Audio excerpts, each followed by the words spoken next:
તો દર્શક મિત્રો, અત્યારે સોશિયલ મીડિયામાં ઠાકોર સમાજની ચર્ચાઓ ચારે બાજુ શરૂ થઈ ગઈ છે. કેમ કે એક બાજુ મિત્રો છે કલાકારો અને બીજું બાજુ છે રાજકારણીઓ અને આખો ઠાકોર સમાજ.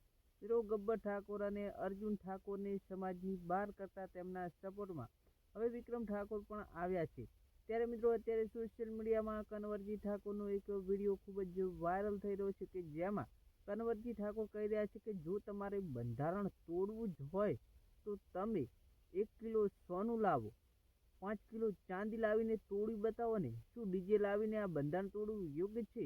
સમાજ માટે જે બંધારણ બનાવવામાં આવ્યું છે તે બધા લોકો માટે એક સમાન બનાવવામાં આવ્યું છે. તમે આ બંધારણ તોડીને કેમ બધા લોકોને અપમાનિત કરો છો? એવું મિત્રો કનવરજી ઠાકોરે કહ્યું છે. અને કઈ ને કઈ બાબતે મિત્રો જોઈએ તો સમાજ માટે જે બંધારણ બનાવ્યું છે તે ખૂબ જ સારું છે. કેમ કે આનો વિરોધ કરવાની જરૂર નથી, પરંતુ બધા લોકોની સાથે રહીને જે ઠાકોર સમાજ દ્વારા ઠાકોર સમાજના આગેવાનો દ્વારા આખી સમાજ ભેગી મળી જે ઓગળ બાપજીની સમક્ષ અને સદારામ બાપાની સમક્ષ મિત્રો જે બંધારણ બનાવવામાં આવ્યું છે તે ખૂબ જ સારું બનાવ્યું છે. અને તેમના મિત્રો 16 મુદ્દાઓમાંથી 1-2 મુદ્દાઓ જો થોડા ઘણો બદલાવ કરવો હોય તો કરી શકાય સાથે બેસીને, પરંતુ આમ બંધારણનો વિરોધ કરવો તે યોગ્ય ગણવામાં આવતો નથી. અને જે કલાકાર મિત્રો જે અત્યારે વિરોધ કરી રહ્યા છે કે ડીજે ચાલુ રાખો, તો મિત્રો જે ડીજે બાબતે છે તે સાથે બેસી બધા ઠાકોર સમાજ એક સાથે વળી ભેગો થઈ અને તે બાબતે મિત્રો વિચારધારા કરવા જેવી છે. કેમ કે જો સમાજ એક સાથે નહીં રહે અને સમાજના જ બે ભાગલા પડશે તો મિત્રો આવનારા સમયમાં જે ઠાકોર સમાજે બંધારણ બનાવ્યું છે તે તૂટવાનું અવશ્ય છે. અને મિત્રો તમને બીજું જણાવી દઈએ કે ઠાકોર સમાજના બંધારણ બનાવ્યા પછી મિત્રો કેટલી બીજી સમાજે, પટેલ સમાજ છે મિત્રો, અમુક કેટલી સમાજે પોતાનું બંધારણ બનાવ્યું છે અને તેમાં પણ તેમણે ડીજેનો બહિષ્કાર કર્યો છે, ડીજે બિલકુલ બંધ કર્યું છે. ત્યારે મિત્રો જે જોવા જઈએ તો ઠાકોર સમાજના બંધારણ પછી કેટલી સમાજોએ પણ બંધારણનું અમલીકરણ કર્યું છે. અને 1 મહિનો સુધી મિત્રો જે ઠાકોર સમાજે તારીખ 4/1/2026 રોજ મિત્રો જે બંધારણ બનાવ્યું હતું તેના 1 મહિના સુધી બંધારણ કમ્પ્લીટ મિત્રો 90 થી 95% લોકોએ તેનો અમલ કર્યું છે.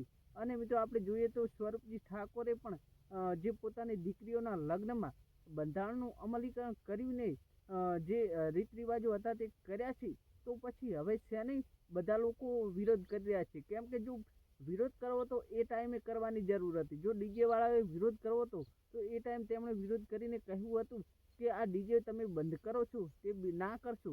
એના પછી મિત્રો હવે આ બધા કલાકારો છે, ડીજે વાળા મિત્રો છે, તો કેમ ઠાકોર સમાજના બંધારણનો વિરોધ કરી રહ્યા છો? અને મિત્રો બીજું ખાસ કે જ્ઞાનીબેન ઠાકોરને ખાસ ટાર્ગેટ કરવામાં આવી રહ્યા છે. જે વિક્રમભાઈ ઠાકોર પણ કહી રહ્યા છે કે જ્ઞાનીબેન ઠાકોરે બંધારણ બનાવ્યું. તો મિત્રો જ્ઞાનીબેન ઠાકોરે એકલા બંધારણ બનાવવામાં નથી આવી.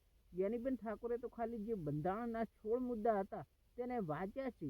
અને એ પણ જ્ઞાનીબેન ઠાકોરે વાંચ્યા એ ભૂલ કરી નથી અને તે સારું છે. ત્યારે મિત્રો જે વિક્રમ ઠાકોરે જ્ઞાનીબેન ઠાકોરનો વિરોધ કર્યો છે તેને આપણે કહીએ તો આવો વિરોધ ના કરવો જોઈએ. અને આખી સમાજ સમક્ષ મિત્રો 1 થી 1.5 લાખ લોકો સમક્ષ આ બંધારણ જે હતું તે નક્કી કરવામાં આવ્યું હતું. અને એના પછી મિત્રો કોઈએ પણ વિરોધ કર્યો ન હતો. અને મિત્રો આપણે જોવા જઈએ તો કેટલાય લોકોની રોજગારી તો છીનવાઈ છે. એક ખાલી ડીજે વાળાઓની રોજગારી નહીં, પરંતુ જે સોનાર છે, પછી વાસણવાળા છે, એવા મિત્રો કેટલાય લોકો છે જેમની રોજગારી છીનવા જઈ રહી છે, પરંતુ તો પણ તેઓ વિરોધ કર્યા નથી. અને તેમાં તો મિત્રો ખાસ ઠાકોર સમાજના રોજગારો મિત્રો ખૂબ જ હોય છે અને તેમની રોજગારી છીનવા જઈ રહી છે, પરંતુ એક સમાજના સુધારા માટે તે લોકો પોતાનો રોજગાર ભલે છીનવાઈ જાય પરંતુ કોઈ બીજો રોજગાર ચલાવશે તો પણ તેઓ વિરોધ નથી કરી રહ્યા, પરંતુ એક આ ખાસ ડીજે વાળા મિત્રો વિરોધ કર્યા છે. મિત્રો આપણે આ વિડીયોના માધ્યમથી કહીએ છીએ કે આપણે